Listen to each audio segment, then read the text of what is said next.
Focus mitts, you can find these at Walmart, you can find them at a sporting goods store, you can find them on Amazon, and you can buy them direct. There's good ones, bad ones. Absolutely. What's somebody looking for when they buy a focus mitt? So, you know, what you got here, Fairtex, that's a great brand. I'm not affiliated with them in any way, shape, or form, but that's a great brand. There's a lot of good brands out there, but obviously you want something durable that'll last, that'll hold up. Title makes good stuff, right? Title, Ringside, yeah, there's a lot of companies out there that make decent stuff. You know, what we want to think about with these is, you know, it's in the name. It's a focus mitt. You know, so we want to use this as a tool to develop the skill of very precise and accurate shots. Okay, we don't necessarily want to use this as a conditioning tool. Now, can I get some conditioning from them? Sure. You know, can I develop a little bit of power generation from them? Sure, but that's not the real focus of it. So they sew that little white patch in there not because it's a cool little white patch. Right. What I want to do is I want to screw my shot, the knuckles that I'm going to hit with, right into that spot every time. And you can see as we've done some of these videos, I've missed a few times, but I'm generally pretty accurate with hitting that shot, that spot with, you know, with the knuckles I want to hit with. You know? Guys, the reason that we wanted to share this with you, of course, this is our series on striking for self-protection with Bryce Franck, former Muay Thai national heavyweight champ. I got that down now. We got it. But as we're digging into these various topics, Bryce on a previous video brought up, hey man, you got to make sure that you're using the focus mitt. You said it's called a focus mitt. Not a power mitt and not a tired mitt. Not a power mitt, not a tired mitt. Hey man, you got those tired mitts? Let's do some training. Yeah, but that's how people use them a lot, right? They use, everything just becomes a conditioning tool or everything becomes a power tool. There's not much focus on how to use the individual tools. You know, how I'm gonna use this tool is completely different than how I'm gonna use a heavy bag or a big pad or the shield, you know, totally different purposes, okay?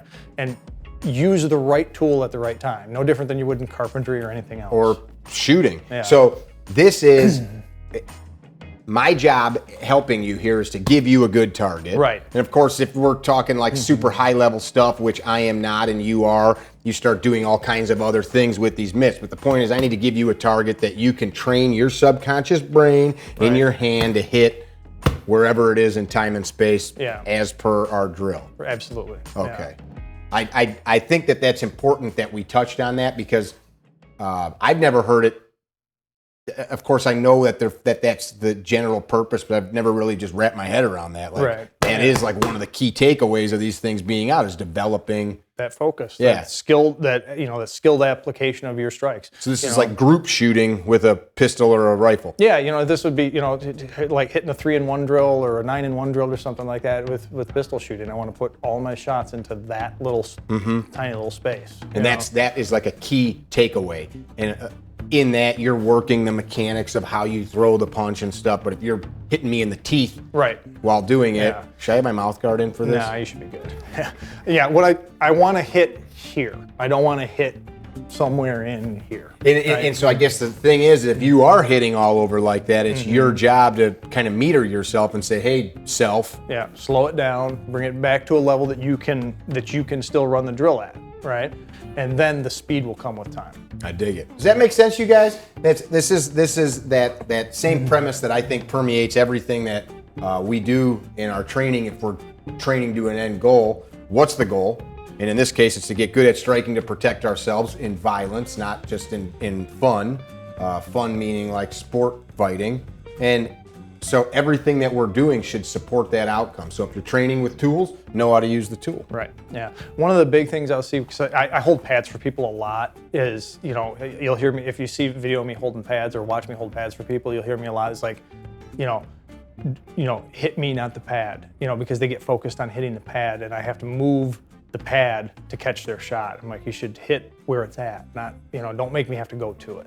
As you get more skilled, you can start going to shots and catching them, but ideally you want their shot coming right to you. Right to the pad. Right to the pad, you know. And again, the heavy bag too. We've talked about the heavy bag a little bit. That's another misused tool, you know.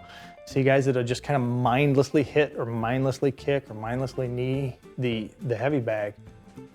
I think of hitting the heavy bag the way a basketball player would sit there and think about practicing shooting free throws over and over and over again. It's skill acquisition. It's developing that space repetition. I will sit there on the heavy bag and throw that shot at overhand, for example, over and over and over again, and I'll work on timing that bag as it's swinging into me, so I can work on creating that collision and developing that power. And listening It's to not just getting sweaty and not just, yeah, exactly. Not just, I'm gonna, stop treating your training like it's a Gatorade commercial, right? Where you're drenched in sweat and falling over at the end of training. Have a focus, have a purpose in your training. Sound familiar? And work to that end. I dig it. Maybe we should do one on heavy bag at some point. Yeah, that wouldn't be a bad idea. Think about what you're doing. He just said it. I don't need to repeat it. Have a plan, work the plan, and the plan should culminate in some goal. Otherwise, you're just playing patty cake with your buddies. Right. You want to play patty cake with me? Might. Mickey at CarryTrainer.com. Bryce, Franck, if you want this guy at your gym, at your department, hook up with him on Instagram. You got an email that you want to throw out? Just Instagram's the easiest way. Bryce Franck on Instagram. Send him a message or through the dark webs, and you get a hold of him. Be well.